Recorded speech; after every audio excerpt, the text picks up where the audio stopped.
शहबाज कुरैशी साहब। शुक्रिया जनाब स्पीकर। कायदे हिज़्ब इख्तिलाफ ने अभी अपने ख्यालात का इजहार किया और हमने सब ने बड़े तहम्मुल से और ट्रेजरी बेंचेस ने बड़े एहतराम से उनकी गुफ्तगू सुनी। जनाब वाला, आपने प्लीज मैं अर्ज करना चाहूँगा जनाब वाला, कायदे हिज़्ब इख्तिलाफ के इस्तेहकाक को भी तस्लीम करते हैं और उनकी गुफ्तगू को संजीदगी से सुना भी गया। सवाल ये है, आपने फरमाया कि आज तारीखी दिन है। मैं इत्तफाक करता हूं कि यकीनन आज एक तारीखी दिन है। तारीखी दिन इसलिए है कि आज इंशाअल्लाह ये ऐवान एक ऐसी कानून साजी करने चली है जिससे कि माजी की जो खराबियां थी और जो कबाहतें थी उनको तब्दील करके एक शफाफ इलेक्टोरल निज़ाम मुतारिफ करने का इरादा रखती है ये पार्लियामेंट इंशाअल्लाह। जनाब वाला, कायदे हिज़्ब इख्तिलाफ ने कहा कि हम कोई काला कानून मुसल्लत करना चाहते हैं। हरगिज़ नहीं जनाब वाला, मैं उनकी खिदमत दर्ज करना चाहता हूं, कोई काला कानून मुसल्लत नहीं करना चाहते। हम माजी की कालक को धोना चाहते हैं आज। जनाब वाला, मैं ये अर्ज करता चलूं कि आज एक तारीखी दिन इसलिए है कि 1970 के बाद जितने इंतखाबात आए, पाकिस्तान की अवाम और पाकिस्तान की तारीख इस बात की गवाह है कि उन पर सवालिया निशान उठाया गया। 70 के इंतखाबात के बाद कौन सा इंतखाब ऐसा नहीं आया जिस पर सवालिया निशान नहीं उठाया गया। कभी पाकिस्तान पीपल्स पार्टी ने कहा कि उनके साथ नाइंसाफी हुई है, धांधली हुई है। कभी पाकिस्तान मुस्लिम लीग नून ने कहा कि धांधली हुई है। और 2013 में तहरीक इंसाफ ने अपने एतराज़ात कलम बंद किए और जुडिशल कमीशन का रुख किया क्योंकि हमें एतराज़ा कि धांधली हुई है। अब सवाल ये उठता है कि हम तारीख से कब सबक सीखेंगे और हम अपनी सिमत को दुरुस्त कब करेंगे। मैं समझता हूं कि वक्त आ गया है कि आज हम अपनी सिमत को दुरुस्त करें और ऐसी कानून साजी करें कि हमेशा के जरिए एक शफाफ और क्रेडिबल निज़ाम जो है उसको मुतारिफ करवा दिया जाए।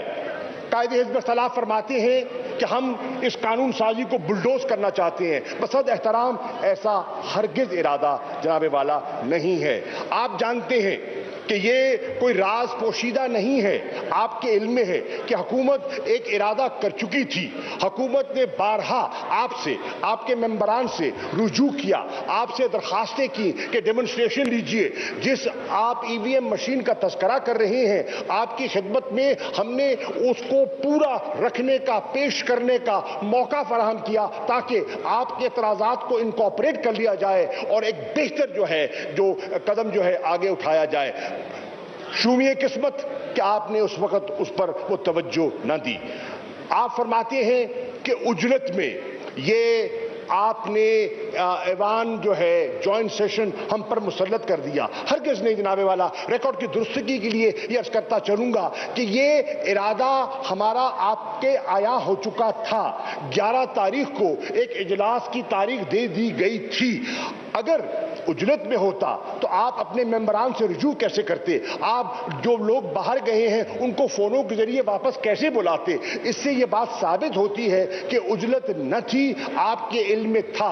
11 तारीख को इजलास की तारीख रखी गई, उस इजलास को मौखर किया गया। आप कह रहे हैं कि हमने मौखर किया कि हमारे पास अददी अक्सरियत न थी। मैं सद एहतराम उससे इख्तलाफ करता हूं। अगर हमारे पास अददी अक्सरियत न होती तो आज हम ये बिल कैसे पेश कर रहे होते? ये आज आपकी तकरीर آپ کی تقریر کا لب لباب اس بات کا اعتراف ہے کہ حکومت کی صفوں میں یکجہتی ہے، حکومت کے الائز حکومت کے ساتھ کھڑے ہیں، اور انشاءاللہ ہم ایک جمہوری انداز میں آگے بڑھنے کا ارادہ رکھتے ہیں۔ جناب والا، لیجسلیشن کا ایک طریقہ کار ہے، اور مجھ سے بہتر آپ جانتے ہیں، آپ ایک منجھے ہوئے سیاستدان ہیں، اور آپ جانتے ہیں کہ لیجسلیشن کا پروسیجر کیسے ہوتا ہے، بل انٹروڈیوس کیسے کیا جاتا ہے، اسٹینڈنگ کمیٹی کو ریفر کیسے کیا جاتا ہے، ہاؤس میں ووٹنگ کیسے ہوتی ہے، سینٹ میں کیسے جاتا ہے، سینٹ میں اگر لیپس ہو جائے تو اس کا طریقہ کار کیا ہوتا ہے، اگر ترامیم پیش کر دی جائیں تو اس کی اصلاح کا طریقہ کار کیا ہے۔ ہم نے ہر اس طریقے کو فالو کیا، اور جو لیجسلیٹو پروسیجرز ہیں اس میں کوئی کوتاہی نہیں برتی۔ جناب والا، ہم نے اجلاس جو مؤخر کیا ٹائم گین کرنے کے لیے نہیں، ہمارے کچھ معزز ممبران تھے، ان کی کچھ سوالات تھے، ان کی کچھ تشنگی تھی، اس تشنگی کو دور کرنے کے لیے ان نے مزید وقت مانگا، اور ہم نے ان کو وقت دیا، ہم نے ان کو بریفنگز دی، ہم نے ان کو ڈیمونسٹریشنز دیے، ہم نے ان کو قائل کیا، دلائل سے قائل کیا، اور جب وہ دلائل سے قائل ہوئے تو آج اللہ کے فضل و کرم سے وہ ان صفوں میں موجود بیٹھے ہیں۔ جناب والا، آپ کہتے ہیں کہ یہ ای وی ایم مشین جو ہے، یہ آپ نے اس کو ایک نام دیا ایول وشس مشین کا۔ یہ آپ کا حق ہے، میں اس حق کو جھٹلا نہیں سکتا، لیکن میں اس کرتا ہوں یہ ای وی ایم مشین کوئی ایول وشس مشین نہیں ہے۔ یہ مشین انشاءاللہ ان ایول ڈیزائنز کو جو مسلط کیے جاتے رہے ہیں ان کو دفن کرنے کے لیے لائی جا رہی ہے۔ یہ مشین اس وشس سوچ کو، جس وشس سوچ کے بل بوتے پر یہاں حکومتیں مسلط کی گئی، اس کو دفنانے کے لیے ایک اہم ٹیکنالوجی کا سہارا لیا جا رہا ہے۔ آج آپ کہتے ہیں دنیا آگے بڑھ رہی ہے، ٹیکنالوجی کے ذریعے ہم ٹرانسپیرنسی، شفافیت اور ایک کریڈیبل پروسیس کو ہم ترجیح دینا چاہتے ہیں، اور انشاءاللہ اس کو آگے لے کر چلیں گے۔ آپ نے 73 کے آئین کا ذکر کیا، بجا طور پر 73 کے آئین پر یہ پارلیمنٹ کل بھی متفق تھی اور آج بھی متفق ہے، اور ہم سمجھتے ہیں کہ یہ ایک مقدس امانت ہے جو ہمارے بزرگوں نے ہمارے حوالے کی ہے، اور انشاءاللہ اس امانت کی ہم پوری حفاظت کرنے کا ارادہ رکھتے ہیں۔ جناب والا، آپ سے مخاطب ہو کر قائد حزب اختلاف فرماتے ہیں کہ آپ ایک تاریخی غلطی کرنے جا رہے ہیں۔ میں سمجھتا ہوں کہ آج آپ ایک تاریخ رقم کرنے جا رہے ہیں، تاریخی غلطی کو جھٹلانے جا رہے ہیں۔ آپ اس نئی قانون سازی کے ذریعے انشاءاللہ ایک شفاف نظام متعارف کرانے کا ارادہ رکھتے ہیں۔ جناب والا، قائد حزب اختلاف نے آپ کی ذات پر نکتہ چینی کرتے ہوئے کہا، آپ پر انگلی اٹھا کر کہا کہ آپ کو ہم صد احترام قبول کریں گے کہ اگر آپ اپنی پارٹی ممبرشپ سے مستعفی ہو جائیں۔ میں پوچھتا ہوں جناب قائد حزب اختلاف، کیا آپ نے یہ مطالبہ ایاز صادق صاحب سے کیا تھا؟ پارٹی ممبرشپ کا مطالبہ کیا تھا؟ ہم نے تسلیم کیا۔ وہ ضمنی الیکشن میں گئے، پارٹی کا ٹکٹ لے کر آئے، دوبارہ منتخب ہوئے، شیر کے نشان پر آئے، ہم نے تسلیم کیا۔ وہ اسپیکر منتخب ہوئے، ہم نے تسلیم کیا۔ ان بینچز پہ اپوزیشن میں بصد احترام ان کا ہم حکم بجا لاتے تھے۔ ہم نے کوئی ایسا مطالبہ نہیں کیا جو آج آپ مطالبہ فرما رہے ہیں۔ اب یہ دوہرا معیار ہے، اور اس دوہرے معیار سے ہمیں اجتناب کرنا چاہیے۔ جناب والا، آپ نے ذکر کیا انتخابی اصلاحات کا، بجا طور پر پاکستان میں انتخابی اصلاحات کی ضرورت تھی، ہر دور میں اس کا تذکرہ ہوتا رہا، ہم نے بھی کیا۔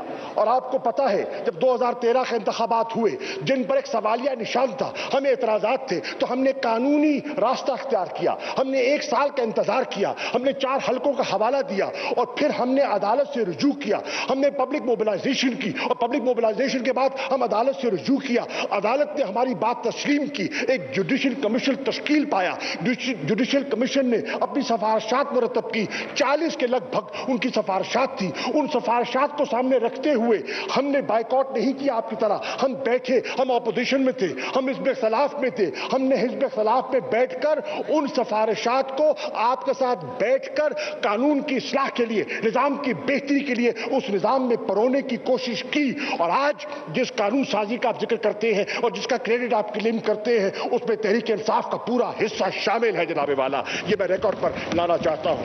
जनाब वाला, मैं ये भी अर्ज करता चलूं, आपने फरमाया रियासत मदीना, बिल्कुल हो सकता है आप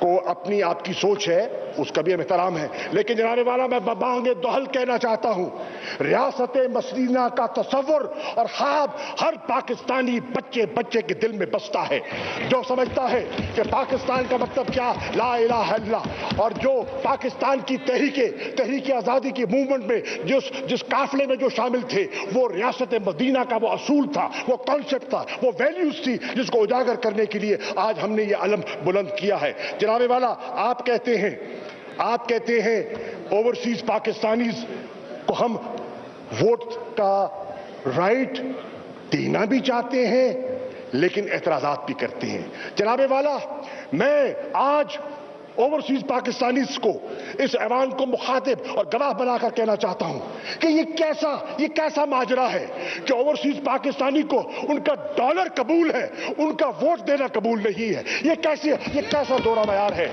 कि 30 अरब डॉलर भिजवा दे तो हमें कबूल है, लेकिन फिर भी हम उनको एहसास शमूलियत नहीं दिलवाएंगे। वो कौम का सासा है, बजा तौर पर कौम का सासा है, और उस असासे को हम पाकिस्तान के फैसलों में समोना चाहते हैं। हम उनको पाकिस्तान की पॉलिसी मेकिंग में हिस्सेदार बनाना चाहते हैं। उनमें बेपनाह काबिल और जो दर्द दिल रखने वाले पाकिस्तानी मौजूद हैं, और इंशाअल्लाह वो अपना हिस्सा अदा करेंगे। उनको राइट टू वोट दिया जाएगा अगर आज ऐवान इस बिल को मंजूर करता है। और जनाब वाला, मैं अपनी बात खत्म करते हुए सिर्फ इतना कहूंगा कि आपने कहा कि इंतखाबात को चोरी से बचाना है, बिल्कुल इंतखाबात को चोरी से बचाना है, और इसलिए मैं आपसे दरखास्त करूंगा कि ऐवान को मौखर न किया जाए, बल्कि हिज़्ब इख्तिलाफ से गुजारिश करूंगा, अगर चोरी से निजाम को बचाना है तो आज इस बिल के हक में वोट दीजिए और अपने ज़मीर का सौदा न कीजिए।